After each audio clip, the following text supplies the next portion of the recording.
I got nice pecs and a great six-pack abs, but that's all she's interested in. You like his pecs? I was like, My bedroom is the sacred place for me and my wife to associate with each other. And I think it's kind of disgusting that he would bring a potentially intimate moment with somebody that he's divorced from, because I can guarantee you that he would never talk about those moments in the setting with his wife. Mary's take: Kody would never talk about sex with a wife. Meanwhile, Kody's over here casually dropping how he and Janelle got intimate after the legal divorce. No big deal. Hilarious, right? Especially considering Mary's own reaction, sitting there cringing every time he bragged about his physical moments with Janelle while they were still married. Here's how I see it. What Mary probably meant was, he would never talk about those moments with his wife. And by that, she meant Robyn. Makes sense, right? Kody obviously values Robyn more, so he wouldn't dare share those juicy details about their sex life the way he did with the OG3. Plus, bringing all this up after the marriage ended, classic move. It's the same old story. The lying liar who lies, gaslighting everyone to make himself look like the saint and Mary look like the crazy one. Honestly, I'd be pissed too. The guy sucks. I'm betting Mary was specifically talking about Robyn. Now, can you imagine how Robyn felt hearing Kody gush about Janelle like that? Not exactly a romantic serenade, I'm sure. Knowing how emotionally neglectful he was to Mary during their entire marriage, I seriously doubt Kody ever went out of his way to make her feel loved or cherished. And then there's the gem where Kody brags about how Mary and I left Robyn to have dinner alone. Wow, what a sacrifice. Nothing screams I love Robyn like conveniently pretending he put her second just to take Mary out for a dinner date. Yeah, sure. Oh, and the whole ring story? Please. Kody supposedly melted down his original wedding ring because he didn't want Mary to own him anymore. So the idea that he'd then gift her a new one? Total BS. If anyone pushed that idea, it was probably Robyn. We've got so much to dive into today, so let's not waste any time. Let's jump straight into it. Hey everyone, what's up? It's Elena here, and welcome back to my channel Reality Nexus X. Watching Kody and Robyn actually work is pure comedy gold. Sure, their storyline is as thrilling as watching paint dry, but the real entertainment is that they're finally being forced to earn their paychecks. Remember when one single contract covered the whole family? Kody would scoop up the cash into the main account and dole out allowances like some benevolent king. That meant Robyn never really had to film much to get paid. No wonder she's suddenly front and center, because with Mary gone, there's no one left in Flagstaff for her to latch onto for screen time. Now they actually have to work for their money. Glorious. How long before Robyn throws in the towel? My guess, not long. And here's a fun theory. Robyn's older daughters popping up more on screen. Probably part of that DABSARK thing. Could be wrong, but stay with me. I bet those girls get paid for appearances through DABSARK, and Kody and Robyn are quietly pocketing their cut too. From what I understand, each wife got an allowance from TLC's money, but they also funneled cash into a family fund controlled by Kody. So Robyn had access to her money, Kody's money, and the family stash, and together, they blew it all on nonsense. I truly believe Kody and Robyn are skimming off the older kids' earnings because, apparently, they're too tender to handle their own cash. If those kids actually got their money, gasp, they might move out and live their own lives. I'm willing to bet they told the kids it's saved for dowries or whatever, but I'd bet my life some of it funded their shiny new mansion. And then there's Robyn, parading her painfully unremarkable oldest daughters on camera just to manufacture a plot and keep the checks coming, all while hosting those bizarre, overly staged game nights with her burnt chicken tenders. Just like she's too pretty to cook, now she's too pretty to work. Neither of them are interesting enough to pull in paychecks on their own. So here I am, gleefully watching this circus of frauds slowly implode. Cackle cackle. Oh, Robyn really managed to hijack that church visit. Shockingly, it was all about her. I mean, sure, that's her signature move, but honestly, I wasn't prepared for this level of self-centeredness. The grown kids want to go to church, great for them, but why in the world does mom have to turn it into a one-woman show? And seriously, where was the effort to focus on the girls for once? Nope, it was Robyn's backstory, her tangled religious baggage, her grieving over lost church rituals. Yep, it was all about Robyn, Robyn, Robyn. She turns everything into a personal crisis. Concern or compassion for anyone else? Forget it. If it doesn't revolve around how it affects her, it's not worth a mention. Remember when Leon came out? You guessed it. Robyn made it all about her feelings. Gross. Disgusting. Honestly, Robyn doesn't have a real storyline anymore. She's boring, a total dead weight on the show. Without the OG3 to lean on, now she's trying to latch onto the kids. My guess? They're desperate to stay relevant and keep the Dabsark cash flowing, especially now that the two oldest are finally adults and presumably bringing in more dough. Classic Robyn move. The Tenders aren't exactly winning any popularity contests. Take Aurora, for example, a young woman drowning in crippling anxiety, shoved into the spotlight like she's some kind of exhibit for profit. Meanwhile, K and R, too lazy and boring to do much of anything themselves. They've always let the wives and kids do the heavy lifting while they coasted on minimal effort.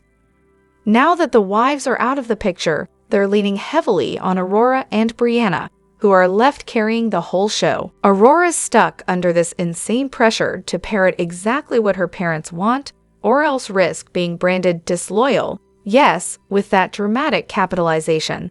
And now, she's expected to nail every word and move perfectly on the global stage. Let's be clear, nobody loves Aurora. She's not some favorite. She's a pawn Kody uses to torment his other daughter and rake in the reality TV cash. If you truly cared about someone with Aurora's struggles, the absolute last thing you'd do is toss her into this public circus. Remember that Jenga moment when Kody gave Brianna a quick hug? The seething hatred flashing in Robyn's eyes said everything. She's pure selfishness wrapped in wickedness, doesn't love her kids as kids, just as tools for her own selfish agenda. And Kody? Love isn't really on his radar either. His desperation to avoid poverty has him greenlighting this whole circus, no matter the emotional toll on his kids.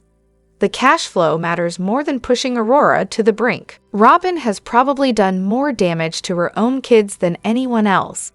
They lost their biological father and his entire family, their adoptive family gone. Saul and Aerie have 13 siblings they'll never meet.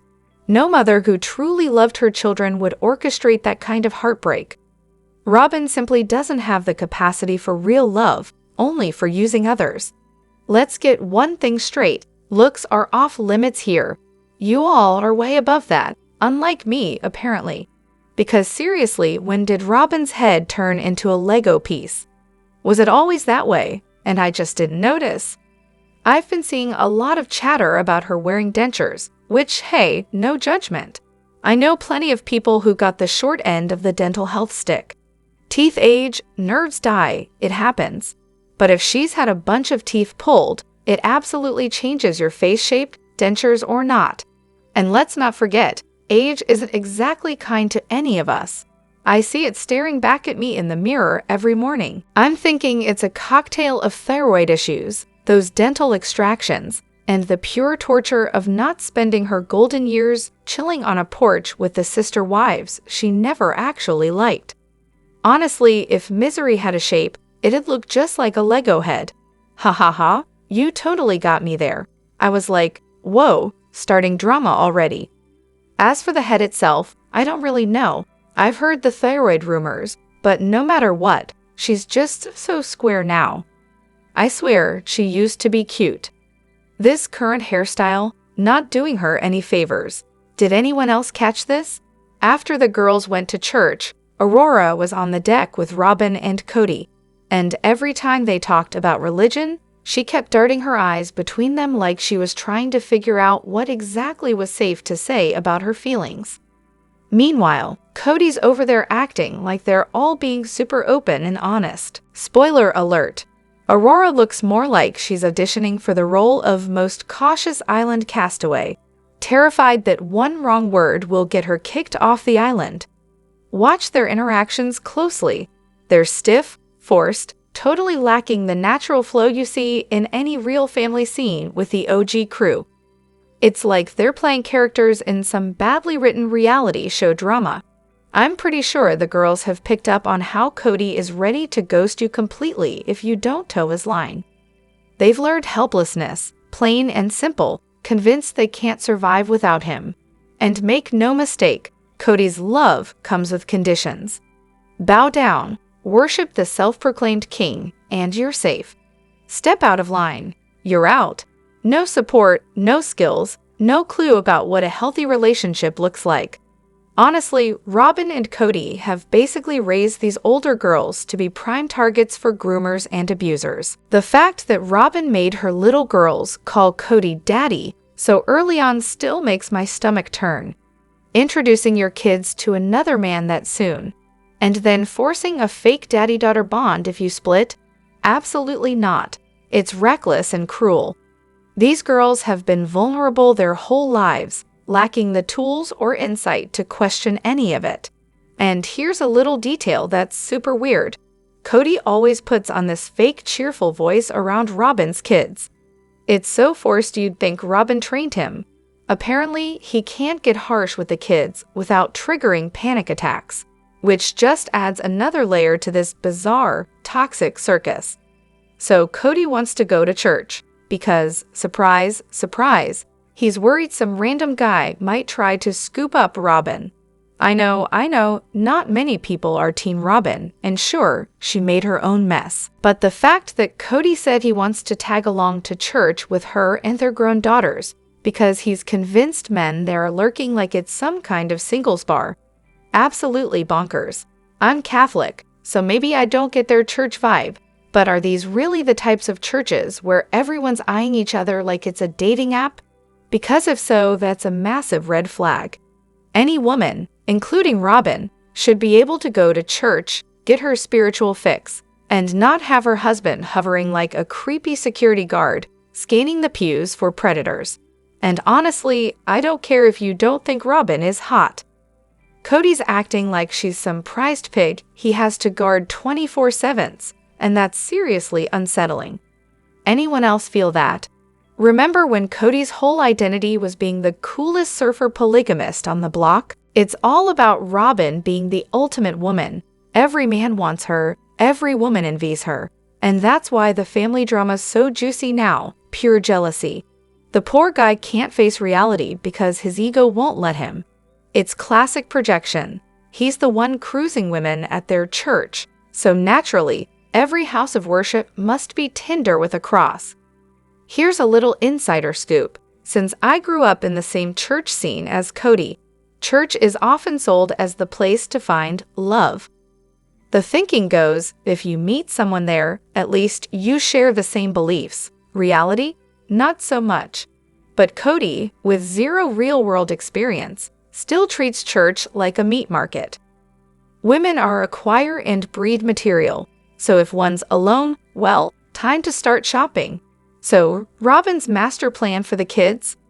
According to Christine, Robyn dropped some not-so-subtle hints about legal wife number 1 divorcing so wife number 2 could adopt the kids. Robyn, of course, denies it, because why would Christine just make that up, right?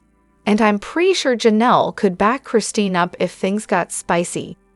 Yep. Looks like Robyn was playing the long game all along. Now, I've been in the unpopular camp when it comes to Christine for years. I find her kind of obnoxious, and yeah, she definitely lies by omission and covers for Kody more than once.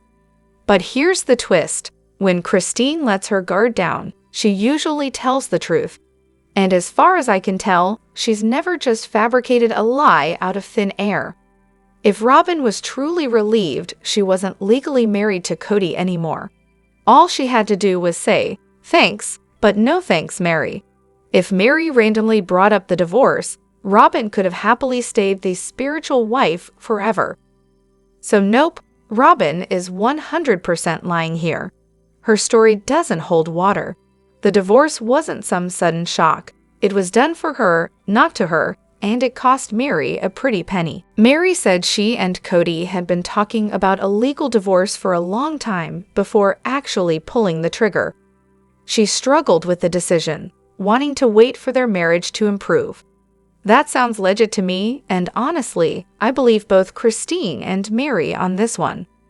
Robyn, on the other hand, seems to have a very selective memory. She's sure she never mentioned it, but that doesn't mean she actually didn't. With both Mary and Christine telling basically the same story, there's no real need for Janelle to jump in.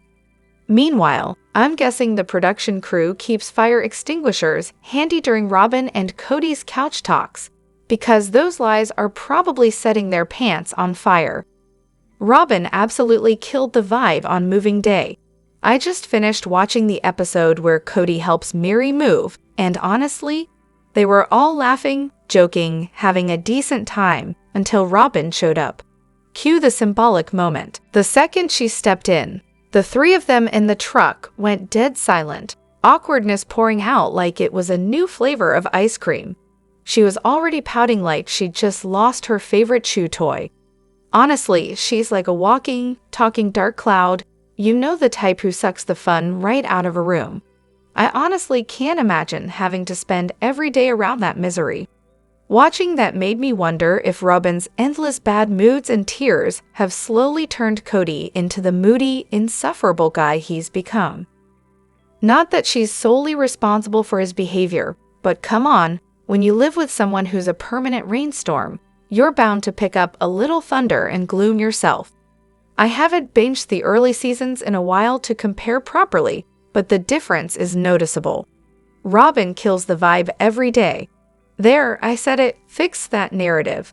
Meanwhile, Mary was definitely trying way too hard to act like she's over Kody. The "I'm so fine" t-shirt and her over-the-top laughing. Yeah, no, she's not over him. But Robyn? She was the ultimate lazy buzzkill, constantly trying to shove herself into the spotlight like some sad little photobomber. And the worst part? Kody tossed aside his original kids for this circus act.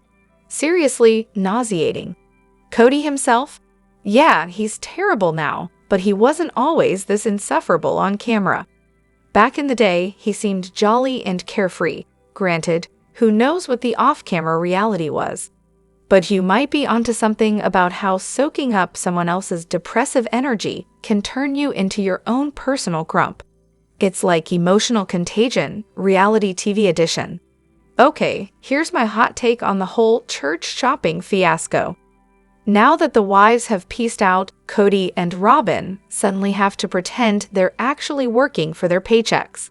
Spoiler alert, I'm pretty sure the church shopping was totally fake. Just my 2 cents. Why did Robyn drag Brianna and Aurora along? Simple, she doesn't trust those girls alone with the cameras. Reddit detectives even noticed the girls' awkward eye darts when Kody and Robyn were on the porch, and everyone's speculating it's all about Kody. My theory? Those poor kids have been strictly told to act like the McMansion is a flawless paradise. Any hint of drama? Nope, not allowed. Robyn and Kody have to micromanage every single interaction just to keep up their little fantasy of a happy family. Sorry, K+R, we're not buying the perfect McMansion narrative, and the real reason Robyn went with the girls. Classic helicopter mom vibes. She needs to be involved in every tiny decision, like some kind of control freak. Just like the trolls who moved to Flagstaff to stalk Dayton. Instead of a normal move, it looks like Dayton's been living out of an RV parked in their driveway. Because why actually let your kids grow up and experience life on their own terms? The girls went to public school. They have social media, friends, an outside world Robyn can't control. Totally agree here. Robyn is the queen of control and will manipulate anything to keep her grip tight. I've been thinking the same about Christine and her wedding prep drama. and Mary's endless heart-to-hearts with friends. Everyone's been told, want to stay on the show? Better start creating some contentum. Probably the same deal with Janelle's storyline, but we're not seeing it because it involves Garrison, and that's off limits. Do I think the girls finding a new church is fake? Maybe not totally fake, but definitely scripted. My guess, they told Robyn, hey, we're gonna find a new church, and she said, great. Let's turn this into our season 19 storyline. That explains why the girls looked so awkward telling her on the couch. Felt like a bad rehearsal. And when Robyn later told Kody she'd been asked to project manage the whole thing, yeah, they probably never actually asked her, but the producers expected it. In other words, everything's a performance, and the real drama is off camera, where the cameras can't control it. Let me know what you think in the comments.